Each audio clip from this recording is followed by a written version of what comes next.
What is up, everybody? I'm your Legendary Commander, and welcome back to Baldur's Gate 3. In this video, we're going to talk about FireBall, and I will admit there is not much to actually say about FireBall, because FireBall pretty much is FireBall. What I will also do in this video is tell you how to make FireBall a little better and more useful. The important thing to know about FireBall is it has a 30-foot diameter. As somewhat demonstrated by these characters right here, I didn't have two more characters that would stand still. Each character takes up 5 feet. This radius is dangerous to everyone doing 8d6 fire damage, and it is a dex save. On a successful save, the enemy is going to take half damage or unless there's somebody special and take no damage.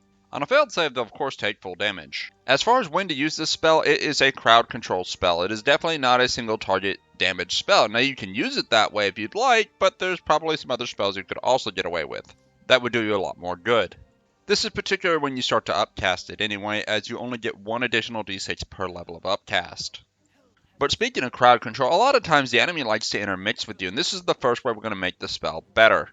If you are going to play a character that can cast Fireball, you should play an Evotation Wizard. Evotation Wizards can weave their spells around their allies, which means they don't hurt their allies. You could throw a Fireball with 10 allies mixed in and do no damage to them, while at the same time hurting the enemy.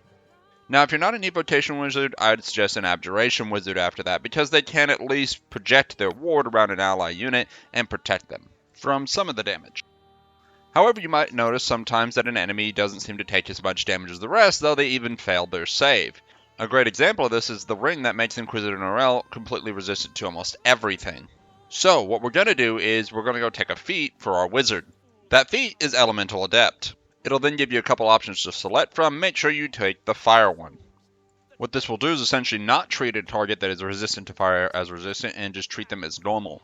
However, any creature that is immune to fire will still be immune. Without this, they would half the half damage if they succeeded their save. One last thing you can do to Fireball to enhance it is the Arsonist Oil.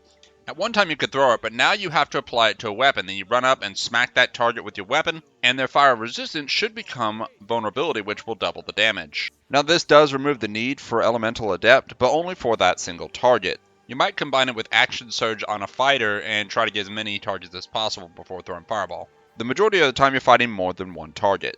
To be honest, that is pretty much all there is to say about Fireball.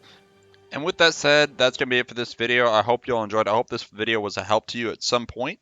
But you guys take care. And I will catch you next time.